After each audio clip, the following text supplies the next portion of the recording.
संस्कार क्यों महत्वपूर्ण है? किसी की मृत्यु के बाद उसके लिए की जाने वाली क्रियाएं क्यों महत्वपूर्ण है? ये सिर्फ मानसिक सांत्वना के लिए नहीं है, बल्कि मानवीय प्रणाली के काम करने के तरीके की एक गहरी समझ की वजह से बनी है। समझा रहे हैं कि कैसे मृत्यु के बाद की क्रियाएं मृत व्यक्ति और जीवित लोगों के लिए भी महत्वपूर्ण भूमिका निभाती हैं।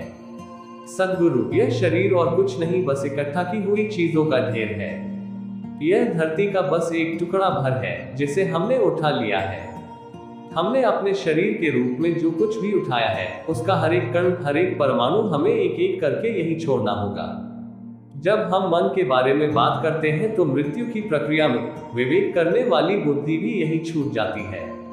यह सारी जानकारी जो इकट्ठा की गई है, सूक्ष्म शरीर, सूक्ष्म मन और वह जानकारी जिसे कर्म कहा जाता है, यानी हमारा सॉफ्टवेयर, ये सब ऐसी ही बनी रहती है, पर विवेक बुद्धि चली जाती है।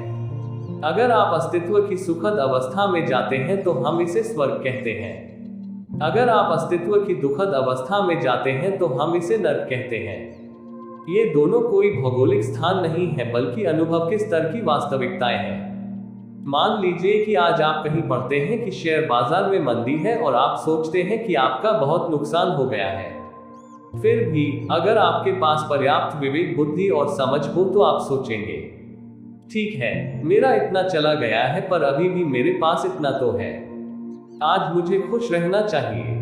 तो आप अपने आप को किसी और चीज में व्यस्त कर लेते हैं और खुश रहते हैं।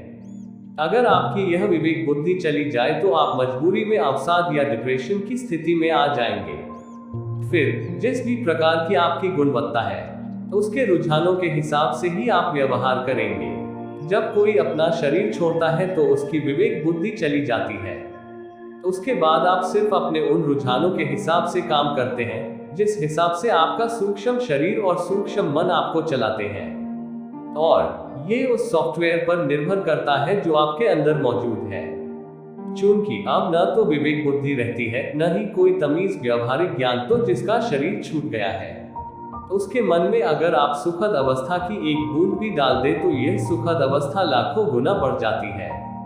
ऐसे ही अगर आप उसके मन में दुखद अवस्था की एक बूंद भी डालते हैं तो दुखद अवस्था भी लाखों गुना बढ़ जाती है। ये थोड़ा सा वैसा ही है जैसा छोटे बच्चों के साथ होता है। वे खेलने निकल जाते हैं तो जब तक इतने थककर चूर नहीं हो जाते कि आगे खेल ही न पाए, तब तक खेलते रहते हैं, क्योंकि ये व्यवहारिक ज्ञान उनमें नहीं होता कि कब रुकना चाहिए। मृत्यु के बाद व्यवहारिक ज्ञान पूरी तरह से गायब हो जाता है, एक बच्चे जितना भी नहीं रहता। तो तब आप मन में जो भी गुण डालते हैं वो लाखों गुना बढ़ जाता है। इसी अवस्था को स्वर्ग और नर्क कहा जाता है। अगर आप अस्तित्व की सुखद अवस्था में जाते हैं तो हम इसे स्वर्ग कहते हैं। अगर आप अस्तित्व की दुखद अवस्था में जाते हैं तो हम इसे नर्क कहते हैं।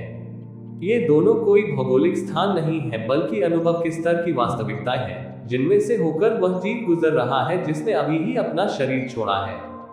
ऐसी बहुत सी क्रियाएं हैं जिनसे आप किसी तरह से उस बिना व्यवहारिक ज्ञान वाले मन में सुखद अवस्था की, मधुरता की एक बूंद डाल दें जो लाखों गुना बढ़ जाए और वो जीव सूक्ष्म शरीर खुद के बनाए हुए स्वर्ग में रह सके।